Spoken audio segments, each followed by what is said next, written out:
Le Seigneur soit avec vous.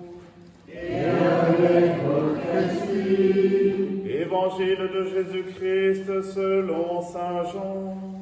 Gloire à toi, Seigneur. En ce temps-là, Jésus arriva à une ville de Samarie appelée Sychar, près du terrain que Jacob avait donné à son fils Joseph. Là se trouvait le puits de Jacob. Jésus, fatigué par la route, s'était donc assis près de la source. C'était la 6e heure, environ midi. Arrive une femme de Samarie qui venait puiser de l'eau. Jésus lui dit, « Donne-moi à boire. » En effet, ses disciples étaient partis à la ville pour acheter des provisions. La Samaritaine lui dit, « Comment, toi, un Juif, tu me demandes à boire, à moi, une Samaritaine ?» En effet, les Juifs ne fréquentent pas les Samaritains.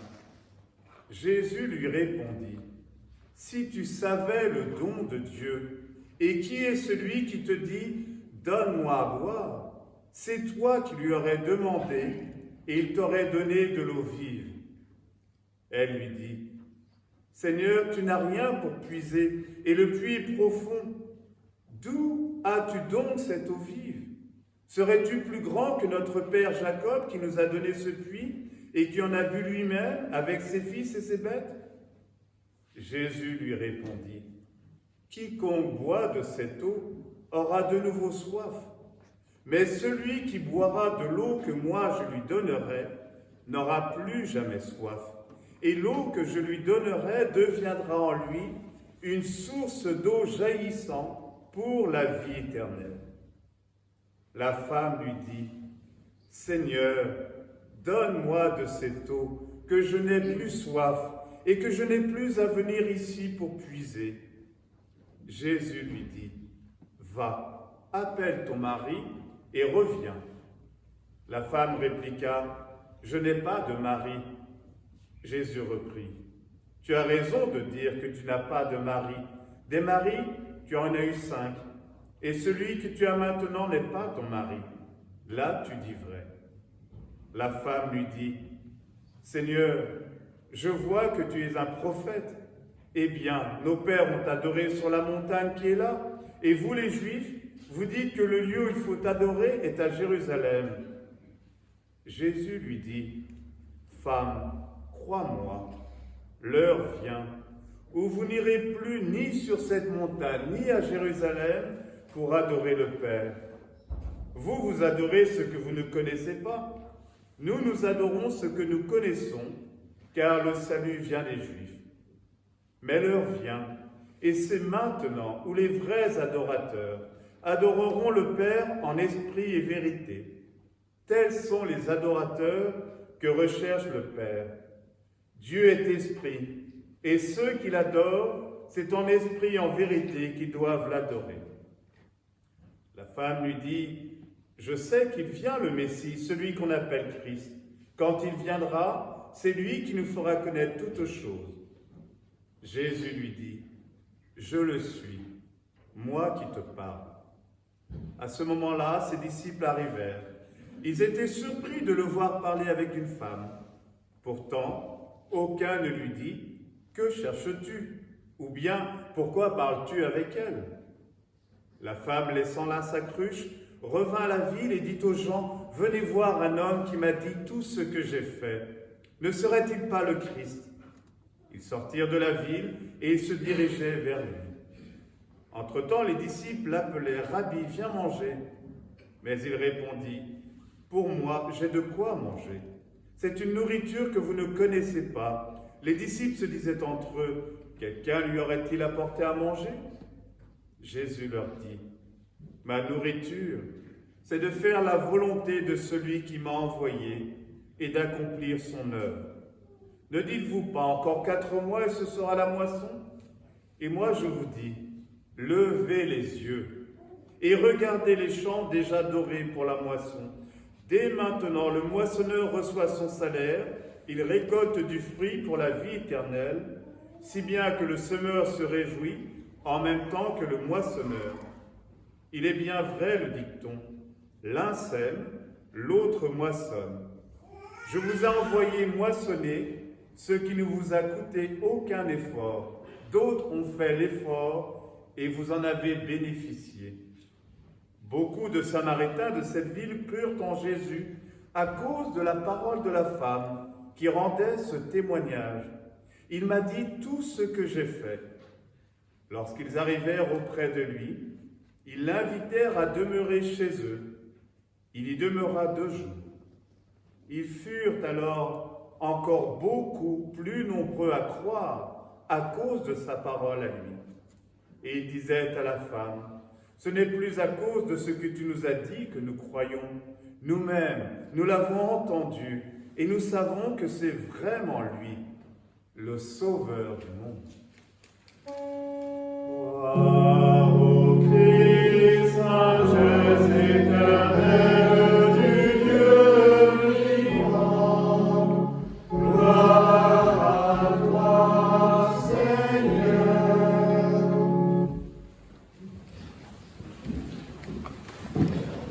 Certains d'entre vous pourraient être surpris de voir mes louloutes juste à côté de l'autel. Ça pourrait même choquer certaines personnes. Mais figurez-vous que grâce à mes louloutes, je fais de belles rencontres. Et ce matin, en venant à 10h pour la prière de Thésée, j'étais avec elle et je croise une maman que j'avais croisée il y a à peu près 3 semaines. Oui, 2 semaines, 3 semaines, quoi. Maria, avec aussi son petit chien, quoi. Et que j'avais croisé justement, et voilà, sa fille, je crois qu'elle vient quand même au caté, mais Maria n'est pas croyante.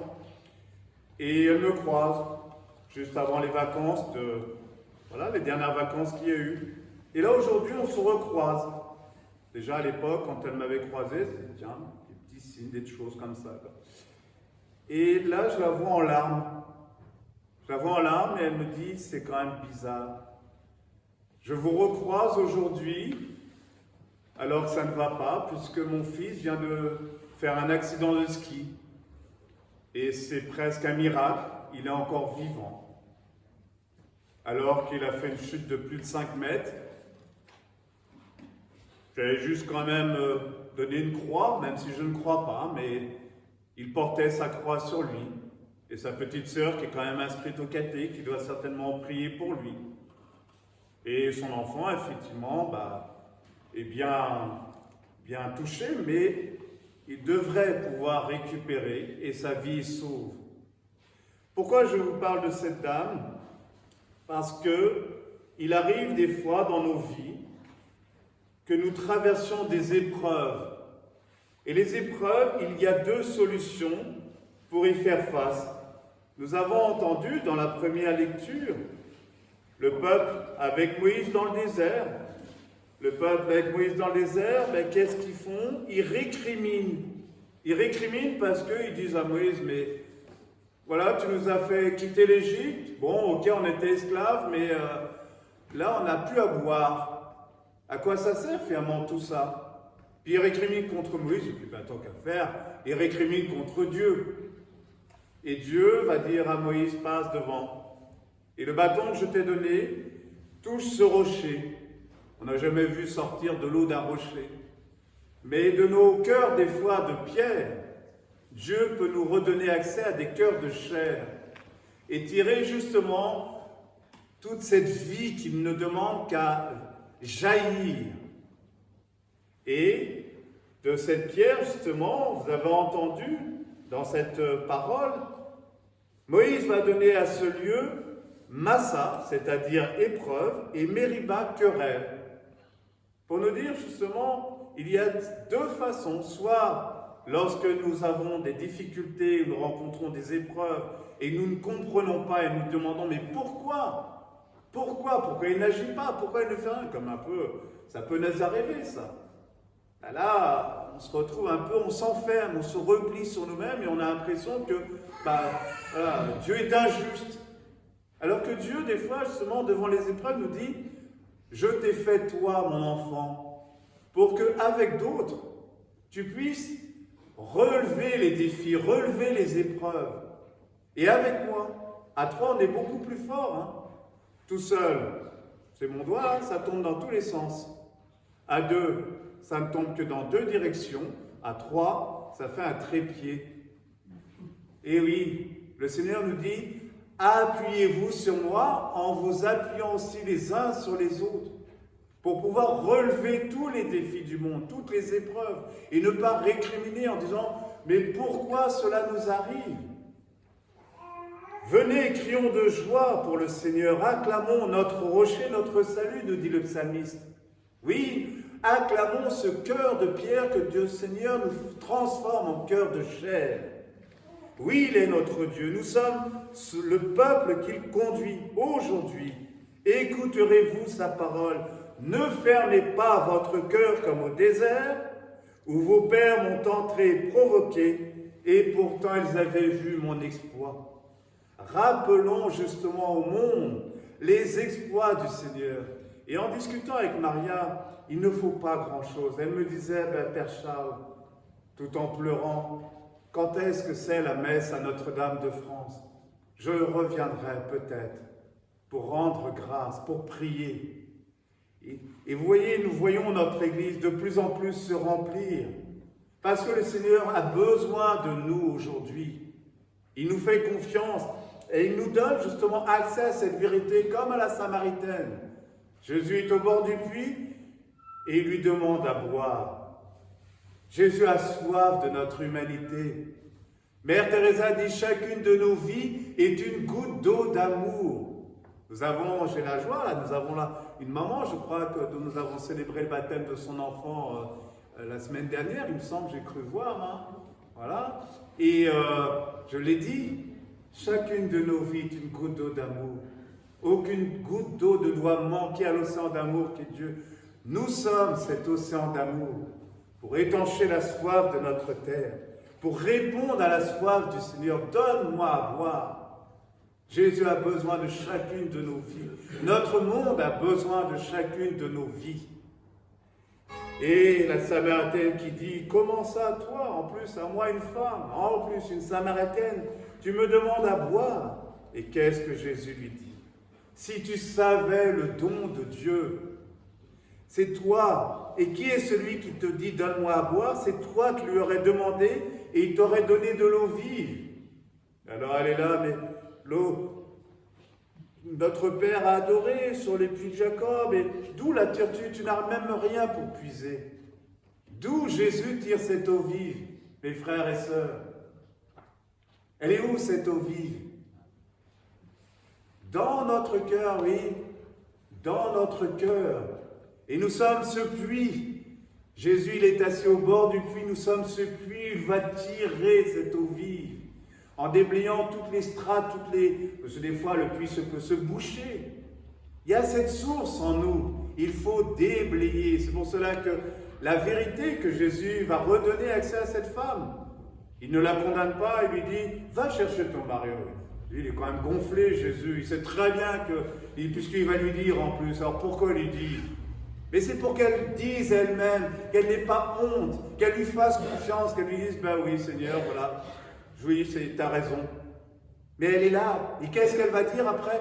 Ne serait-ce pas lui, le Sauveur? Il m'a dit la vérité, pas une vérité qui m'accable, mais une vérité qui me libère, qui me redonne accès à moi-même, à ce cœur. Un cœur de pécheur, oui, mais un cœur de pécheur qu'il est venu précisément sauver. Et elle revient, elle témoigne. Et Jésus nous appelle précisément à témoigner. Comme auprès de cette femme, dont j'ai dit justement que nous prierions pour son fils Pablo, pour rendre grâce aussi pour sa petite fille Paquita, qui prie certainement pour sa mère, pour son frère, pour sa famille. Oui, Dieu nous redonne accès à cette liberté, il nous éclaire par sa lumière, la lumière de la vérité, qui nous redonne accès à la liberté. Beaucoup de Samaritains de cette ville crurent en Jésus à cause de la parole de la femme qui rendait ce témoignage. Nous ne pouvons pas nous taire, nous devons témoigner. Et c'est pour cela que l'Église, c'est bien qu'elle se remplisse, pour que quand nous sortons, que ça se voit, vous m'avez entendu sonner les cloches, pour réveiller les cœurs, réveiller les consciences, et de dire, Seigneur, Agis à travers nous. Tu les aimes autant que tu nous aimes. Apprends-nous à les servir comme tu nous sers, en priant pour ce monde, en priant pour la conversion des cœurs. Et ils furent encore beaucoup plus nombreux à croire à cause de sa parole à lui. Et il disait à la femme, ce n'est plus à cause de ce que tu nous as dit que nous croyons nous-mêmes. Nous l'avons entendu et nous savons que c'est vraiment lui le sauveur du monde. Comme Maria, nous ne sommes, ou comme cette rencontre avec Maria Grace au Louloute, nous sommes simplement des merveilleux instruments, inutiles entre guillemets, pour ne pas en tirer aucun orgueil. Si je raconte cette histoire, c'est pas pour Dieu, Père Charles, non, je fais aucun miracle. C'est Jésus seul qui fait les miracles, c'est sa parole, c'est lui qui fait ces rencontres. Il est capable de passer par des louloutes pour justement nous dire, n'oubliez pas de témoigner. L'importance du témoignage pour ouvrir à la parole qui éclaire toute vie. Alors, frères et sœurs, nous allons maintenant partager cette parole. Vous avez rapporté vos petits livrets. Si vous ne les avez pas rapportés, c'est pas grave. Je vais vous dire ce sur quoi nous allons partager, sur une seule question aujourd'hui, parce que sinon après ça va être trop long. Je vous inviterai donc à vous retourner les premiers rangs sur le siège qui est derrière. La première question, c'est à la page 11 pour ceux qui ont le livret. Quelles sont les peurs qui m'empêchent d'aller vers l'autre? Celle ou celui qui me semble différent de moi? Comment puis-je dépasser ces peurs? Le peuple de Moïse manque tellement d'eau que les meutes grondent. Jésus lui aussi est assoiffé. La précarité peut engendrer la violence, mais elle peut aussi ouvrir à la reconnaissance de l'autre comme un partenaire. On se découvre liés par la même soif. Alors cette soif commune devient aussi soif de l'autre et ouvre sur une rencontre désaltérante. Alors désaltérez-vous en partageant cette parole. Je répète la question. Quelles sont les peurs qui m'empêchent d'aller vers l'autre, celle ou celui qui me semble différent de moi? Comment puis-je dépasser ces peurs? Vous avez 7 minutes.